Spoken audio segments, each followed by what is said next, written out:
Olá, seja muito bem-vindo mais uma vez ao nosso programa semanal, sempre falando sobre o autoconhecimento, o desenvolvimento pessoal, principalmente com base na numerologia.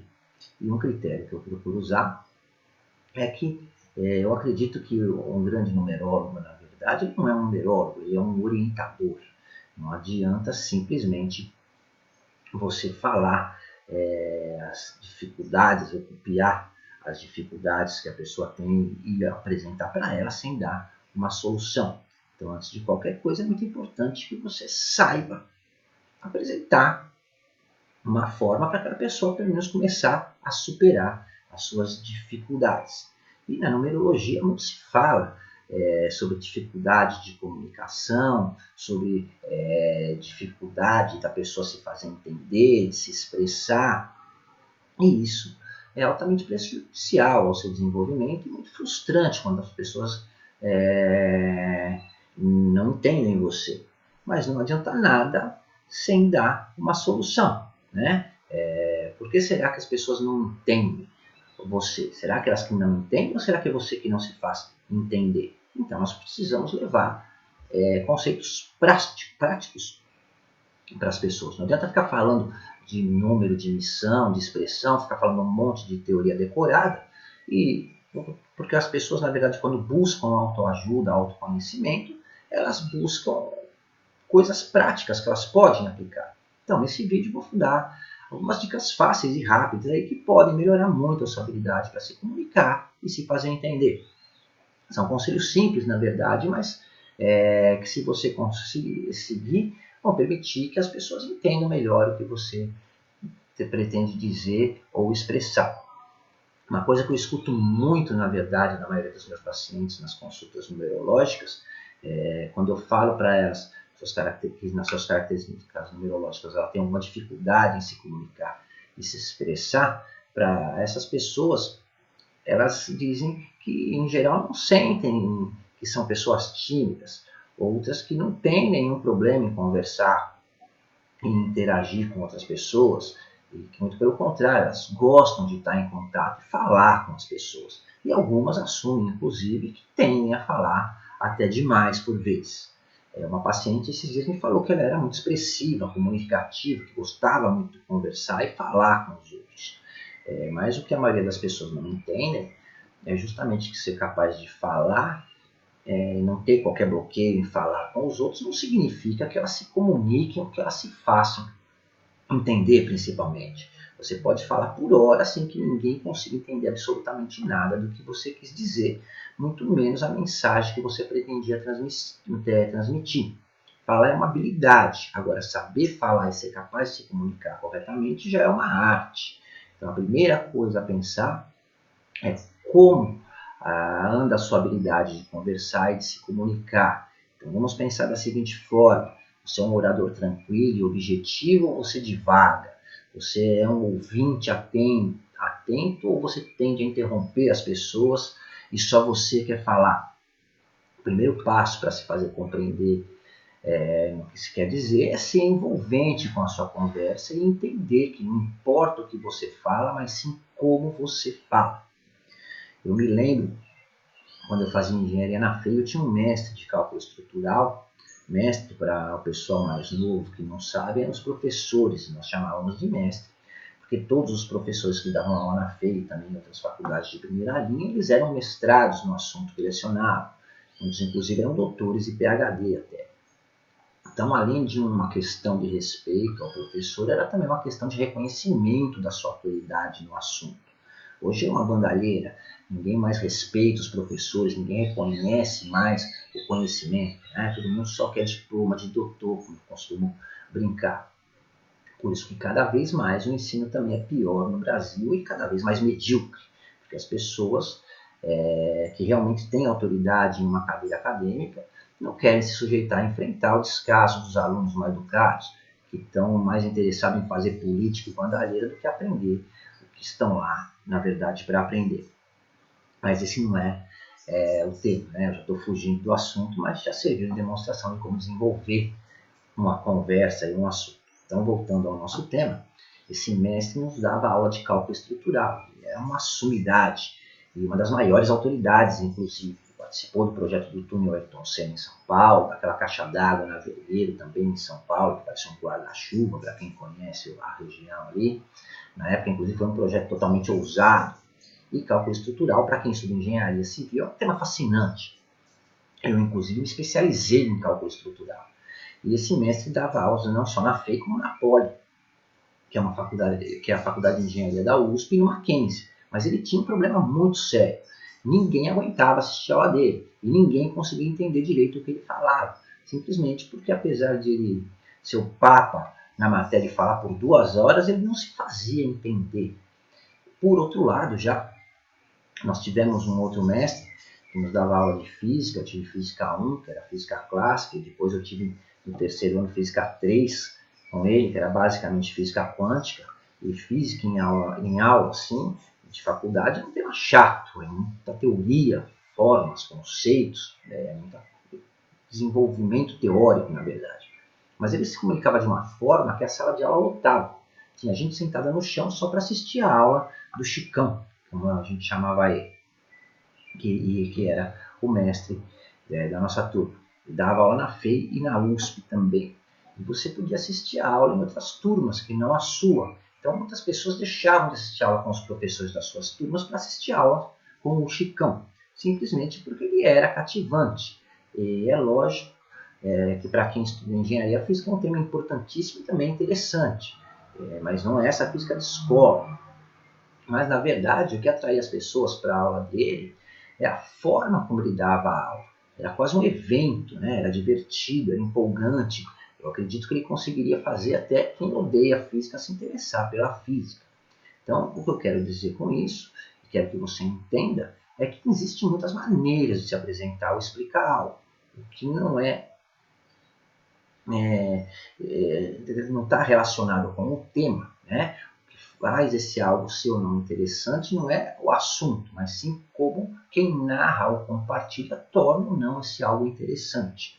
Um exemplo claro e clássico são os bebês. Se você pensar bem, um bebê não entende absolutamente nada do que você fala para ele. É a forma como você fala e se expressa com ele que faz ele rir, ter a sua atenção ou simplesmente se entediar e começar a chorar. Então não importa se você está lendo uma história infantil ou se você está lendo um caderno econômico. Ele se interessa pela maneira como você fala e se expressa. Quando eu me reúno com clientes, com fornecedores, colaboradores em reunião de negócios, esse negócio da minha construtora, uma coisa que se ouve muito em qualquer reunião de negócios é que se todos pudéssemos nos comunicar efetivamente, nós poderíamos realizar qualquer coisa e chegar a qualquer acordo. E isso é uma coisa que eu aprendi e fui entender realmente depois de uma vasta experiência em consultoria estratégica e quando eu comecei a lidar com pessoas com seus problemas mais diretamente através das consultas numerológicas. A comunicação é baseada em 2 elementos e funciona da mesma forma como você envia um e-mail, uma mensagem de WhatsApp. Tudo depende de como a pessoa entrega uma mensagem e como o destinatário a processa. Se você não consegue expressar seu ponto de vista de uma maneira eficaz, você não vai conseguir chamar a atenção de outras pessoas. E quando isso acontece, a comunicação fica incompleta. O destinatário não recebe a mensagem que você pretende enviar, muito menos vai processar e agir de acordo com ela. Então foi por isso que inventaram os tais emotions, para que eles deem expressividade à mensagem, dê calor à mensagem. E os emotions, na verdade, substituem a sua expressividade, o seu envolvimento e o seu interesse na conversa. O grande problema é que a maioria das pessoas sabem escolher perfeitamente os emotions que usam no WhatsApp. Mas quando se trata de uma conversa cara a cara, uma conversa de verdade, elas não são capazes de ter a expressividade adequada, os gestos, a entonação de voz adequada, o ritmo adequado e as nuances de expressão e de voz. E acabam sendo mal interpretadas e muitas vezes não são entendidas realmente no que elas desejam falar. Um grande problema também, inclusive hoje, na dificuldade de comunicação das pessoas, é que cada vez mais elas se acostumam a conversar escrevendo através de redes sociais. Cada vez mais também se desacostumam a conversar de verdade. de usar palavras, treinar a sua dicção, seu linguajar e expandir o seu vocabulário. Então nós estamos retrocedendo e, ironicamente, nós nos desconectamos das pessoas. Cada vez mais o ser humano se afasta um dos outros. Uma coisa que é difícil de entender para muitas pessoas é que você precisa falar o que a pessoa quer ouvir. Mas entenda que isso não quer dizer que você deve ser fútil ou mentir e enganar as pessoas. Falar o que a pessoa quer ouvir é falar exatamente o que você tem a dizer, mas sendo capaz de transmitir essa ideia de uma forma que a pessoa que conversa com você queira ouvir. E esse é um ponto-chave, é uma das coisas que você deve entender para fazer com que as pessoas lhe entendam.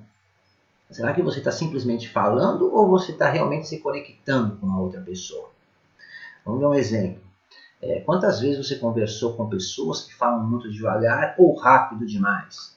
Ou que você interagiu com pessoas que fornecem muitos detalhes ou com outros que não dão quase nenhum detalhe? Nesses casos, você ouviu o que a pessoa tinha a dizer? Você processa as mensagens que essas pessoas tentaram lhe transmitir? Quando o método de entrega, e note que eu falo método, né, que é a maneira de interagir, de se expressar, é muito confuso ou chato, você vira a voz do Brasil. Todo mundo era obrigado a ouvir, mas ninguém dava atenção. A pessoa está lá fisicamente, mas ela não está prestando atenção em absolutamente nada do que você fala. Seja por educação ou por obrigação, ela está apenas escutando você falar e falar, só isso. Ela está no piloto automático, sem se concentrar naquilo que você vai falar a seguir. A única coisa que ela pensa, na verdade, é quando você vai acabar com aquele discurso terrível. Então você precisa entregar a sua mensagem de uma maneira que outra pessoa processe. Como eu disse, não importa o que você fala, mas sim a maneira como você fala. Então o que você precisa é determinar o ritmo da conversa. Mas como fazer isso, já que quem escuta tem o seu próprio ritmo. Se você fala com mais pessoas, então, aí danou-se, né? Como falar com várias pessoas ao mesmo tempo em ritmos diferentes. Se você está falando rápido demais e as pessoas com quem você está falando ou se dirigindo não conseguem acompanhar, elas perdem a sua mensagem. Se você é lento demais, elas ficam entediadas e perdem o foco. Então você usa uma técnica muito simples. Você acelera e desacelera, dá ênfase em certas palavras e pausas, entre outras. Você finge que está encenando e interpretando a conversa. Não seja um apresentador de telejornal falando automaticamente como se você estivesse lendo no teleprompter. Você precisa dar ritmo, dar vida à sua conversa. Quando você desacelera ou acelera a sua fala, você pode ter certeza de que o maior número possível de pessoas vão processar as suas mensagens. Então, em resumo, as pessoas são realmente muito parecidas com computadores. Elas precisam da entrada certa para ter a conexão bem sucedida. E você precisa aprender a dirigir seus pensamentos para fazer isso. A principal causa das pessoas não serem capazes de se fazer entender é, por incrível que pareça, falar sem pensar. Quase todos nós, por impulso, somos mais levados pela emoção que pela razão e organização das palavras quando falamos. Nós temos uma ideia do que queremos falar e até nós sabemos exatamente o que queremos dizer, mas não pensamos em como dizer. Ou queremos dizer tantas coisas que não somos capazes de estabelecer uma ordem e acabamos falando de uma maneira que fica totalmente desconexa, confusa e até sem lógica nenhuma para quem está escutando. Então a regra básica para se falar de um jeito que as pessoas lhe ouçam é pensar antes de falar qualquer coisa. Organize seus pensamentos e diga exatamente o que você quer dizer, como você sabe dizer. Seja natural, não fique inventando palavra ou buscando palavra difícil para impressionar. Um dos grandes erros que as pessoas cometem ao se comunicar é não serem naturais, independentemente de como ou com quem falam. Se você repara tanto no que você está falando, você não vai ter consistência, né? De acordo com a pessoa que você interage, repare que, sem perceber, você muda a maneira como você fala e se expressa. Você muda até o seu vocabulário. E é aí que tudo se perde. Você começa a não ter as palavras adequadas, você perde o raciocínio, você se preocupa em buscar as palavras, ao invés de se concentrar no que você realmente está falando e no que você quer comunicar. Você perde a expressividade, você perde a espontaneidade, você perde a empolgação, a sua fisionomia fica inconsistente, a entonação da sua voz fica inconsistente, você vira um apresentador de telejornal ou uma música chata de uma nota só, né? Então a espontaneidade é tudo, seja você naturalmente, use o seu vocabulário natural. Você não impressiona nem ganha atenção pelo requinte das palavras que você usa. Você ganha atenção e reconhecimento pela qualidade das palavras que usa e da precisão naquilo que você fala. Quando você sai do seu campo natural de expressão, você não pensa no que você vai falar ou no que você tem que falar, mas sim em como você deve falar. Então, seja natural. Claro, ajuste seu próprio vocabulário à situação, né? Preste atenção no que você fala para ter uma continuidade e regularidade no assunto e dar calor à conversa. Prestar atenção no que você fala não significa censurar o que você fala. Significa saber o que está falando e ser capaz de manter uma ordem naquilo que você está falando. Organize o que você vai falar na sua mente. A grande dificuldade das pessoas também em se comunicar é a incapacidade de manter a atenção naquilo que fala e acabam se perdendo e passam a falar simplesmente. Por isso que muitas vezes alguém lhe pergunta se você tem noção do que você está falando. Então seja direto e preciso. As pessoas que melhor sabem se comunicar, elas são objetivas e diretas, elas não ficam criando rodeios ou medindo palavras, elas vão direto ao ponto. O que valida o que você fala é o que você fala e não o que você pensa, a segurança que você tem quando fala. Quando você cria muitos rodeios ou enrola demais para falar, a impressão que se tem é que você não está seguro daquilo que você está falando, que você não tem certeza, ou que você está simplesmente enrolando. Você se torna uma pessoa cansativa e chata e faz com que quem esteja ouvindo perca totalmente o interesse. Então, se você quer algo, peça. Se você quiser que alguém faça algo, diga exatamente o que essa pessoa tem a fazer. Se quer contar alguma coisa, não desperdice a palavra. Conta de uma vez. Não fica inventando história ou tentando enaltecer, enfeitar o que você vai contar. Isso só torna tudo entediante, cansativo. Eu costumo brincar que o principal problema de as pessoas não serem capazes de se fazerem entender pelas outras ou se fazer compreender naquilo que querem falar é porque falar é de graça. Se cada um pagasse pelas palavras que fala, com certeza nós seríamos muito mais precisos e expressivos naquilo que nós desejássemos falar. Confusão e o mal-entendido crescem na mesma proporção da quantidade de palavras que nós usamos. Então, fale de forma clara e breve. Use palavras mais curtas e familiares. E quando eu digo familiares, são familiares a quem vai ouvir.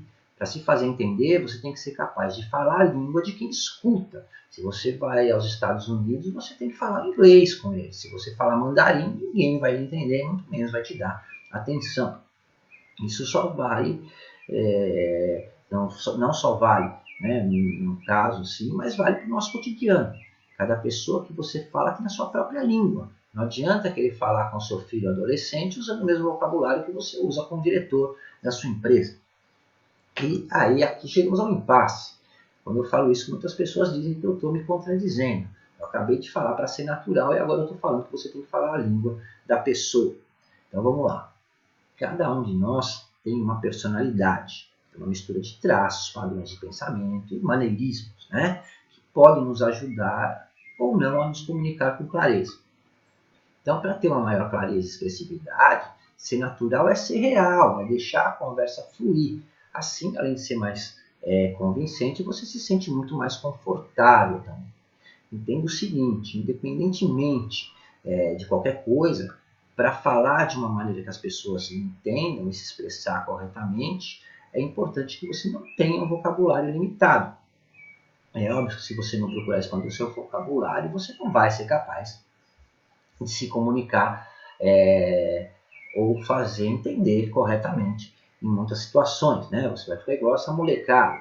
Pergunta, e aí, mano? O outro responde, beleza, mano? O outro vira, então é nóis. Isso não é comunicação, não é produtivo. Mas mesmo assim se faz entender, ao menos entre eles, né? Mas brincadeiras à parte, a peça-chave para ser um bom comunicador é falar em imagens. O clichê de que uma imagem vale mais do que 1.000 palavras, nem sempre é a verdade. Mas as palavras que ajudam as pessoas a visualizarem conceitos, elas ajudam muito na sua comunicação e também no entendimento da mensagem que você quer transmitir. As pessoas gravam imagens com muito mais facilidades que as palavras. E quando você permite na conversa que a pessoa desenvolva um cenário ou uma cena na mente, enquanto ela escuta, coloca ela dentro da conversa, ela se vê naquela situação. Você usa a própria imaginação da pessoa para que ela absorva e entenda o que você está dizendo. Um outro detalhe importante é usar gatilhos mentais nas suas frases. Gatilhos mentais não servem apenas para induzir o pensamento das pessoas. O principal uso de gatilhos mentais é justamente fazer o cérebro de quem escuta funcionar. Faz a pessoa pensar naquilo que você está falando enquanto ela escuta. E isso mantém o interesse dela no assunto. Quando eu digo no início de uma frase, obviamente, por exemplo, é um gatilho mental para manter o cérebro da pessoa funcionando e entender que aquilo tem alguma ênfase. E ela se concentra mais naquilo que eu estou falando. Né? Quando a pessoa ouve, obviamente, o cérebro já associa que aquilo é indiscutível, que é algo evidente, e automaticamente a pessoa presta atenção, ou para contradizer, ou para entender o porquê daquilo ser indiscutível. E com isso ela presta atenção naquilo de que você falou. Entenda que não, a mente tende a devagar. Então, se você mantém uma conversa monótona e não faz a pessoa pensar, ela automaticamente acaba saindo da conversa e não presta atenção no que você está falando. Então, quando você usa no final da frase também o obviamente, faz a pessoa, mesmo que ela esteja prestando atenção naquilo que você vai falar em seguida, né? Então, você mantém ela interessada no assunto e ela pensa, espera, né? E aí, o que eu estou perdendo, né? O que eu não estou percebendo? Isso mantém a pessoa entretida na conversa. Mas, para se fazer ouvir e entender também é preciso saber ouvir, e principalmente a hora de parar de falar e ouvir o que outras pessoas têm a te dizer. Ninguém gosta de monólogo, a menos que você esteja dando uma palestra onde as pessoas estão lá justamente para ouvir o que você tem a dizer, e mesmo assim você tem que dar espaço para as pessoas falarem, você precisa saber ouvir e a hora de ouvir. Os grandes comunicadores, eles são principalmente bons ouvintes antes de qualquer coisa. É ouvindo que se aprende e se dá a conexão da conversa. E outra coisa muito importante, quando a outra pessoa fala, você percebe o interesse dela, o entendimento que ela está tendo do assunto, seja pelos comentários, por perguntas, por conselhos, ou até por uma piada ou ironia que ela faça sobre aquilo que você está falando. Você percebe se ela está interessada ou não no que você tem a dizer e os ajustes que você precisa fazer para manter aquela conversa. É ouvindo que você vai entender e dando o tom da conversa e faz com que ela se desenvolva. Eu, particularmente, estou acostumado a dar aula, palestras, fazer reuniões, mas tudo isso em contato direto com as pessoas. E eu gosto disso. Já quando eu gravo vídeos, como estou fazendo agora, eu não fico tão à vontade, me incomoda. Só falar e não saber o que a pessoa está entendendo ou como ela está reagindo, não escutar a opinião delas, como elas estão entendendo aquilo que eu estou falando, já é tedioso, para falar a verdade. Quando só você fala, você mesmo acaba perdendo grande parte da mensagem. Né? A fisionomia, a expressão das pessoas vale muito mais do que palavras, muitas vezes. Você percebe o sentimento da pessoa, a intenção, o tom que você vai dar na continuidade do assunto. Às vezes uma coisa que você acredita que tem que dar mais ênfase é entendido facilmente pela outra pessoa. E uma coisa que, a seu ver, seria banal, acaba exigindo que se dê mais atenção ou ênfase no meio da conversa. Ouvir, obviamente, não é apenas escutar, é entender a pessoa. Os bons ouvintes, eles mantêm os olhos abertos, inclusive, enquanto ouvem. Procuram sentimentos nos seus interlocutores. O rosto é um meio de comunicação muito persuasivo e ele permite que se leia a mensagem que a pessoa está transmitindo, inclusive. Quando alguém fala, a fisionomia está transmitindo uma mensagem verbal, na verdade. O rosto pode estar dizendo: eu estou falando sério, eu estou brincando, eu estou satisfeito ou insatisfeito com aquilo que você está falando ou me contando. Uma coisa a se pensar é o seguinte: você já considerou a possibilidade das pessoas não entenderem exatamente o que você quer dizer, pelo fato de você estar sempre falando ou falando mais do que escuta? Se você começar a falar e a outra pessoa não entende, ou quer argumentar algo e você não permite que ela faça, perde o interesse, ela se cansa e você se torna um interlocutor chato. Fica parecendo um fanático que quer impor a sua palavra a qualquer custo, né? Igual esses crentes que tocam a campainha da sua casa no domingo às 8 horas da manhã para levar a palavra do Senhor, querendo lhe converter a crendice deles a qualquer custo. E é óbvio que se for assim, as pessoas vão começar a evitar e fugir de você, assim como você faz, que você nem atende a porta quando eles tocam, né? Ironicamente, as pessoas que mais falam são as menos ouvidas e, obviamente, as menos compreendidas. Uma boa conversa tem muito poder. Ela deixa as intenções claras, ela estabelece laços entre as pessoas e pode causar uma primeira impressão determinante quando você conhece alguém. Então entenda que não são as palavras que você escolhe usar que fazem a diferença entre se comunicar ou não, mas sim como você escolhe usar essas palavras, né? E é isso que pode fazer com que você pareça inteligente, pareça tolo, seja animado, distante, ousado, tímido ou qualquer outra coisa que a pessoa entenda que você seja, simplesmente pela maneira que você usa as palavras para se expressar através dela. Então, pense nisso. Muito obrigado pelo seu tempo e pela sua atenção. Se você gostou do assunto, compartilhe. Conhecimento tem que ser dividido e nunca escondido. Se você tiver qualquer dúvida, você pode entrar em contato comigo através de um dos meios que estão aí na descrição do vídeo logo abaixo, né? E se você quer conhecer um pouco mais do nosso trabalho e quer ver matérias, inclusive, você pode seguir a gente pelas redes sociais. Um forte abraço e até a próxima.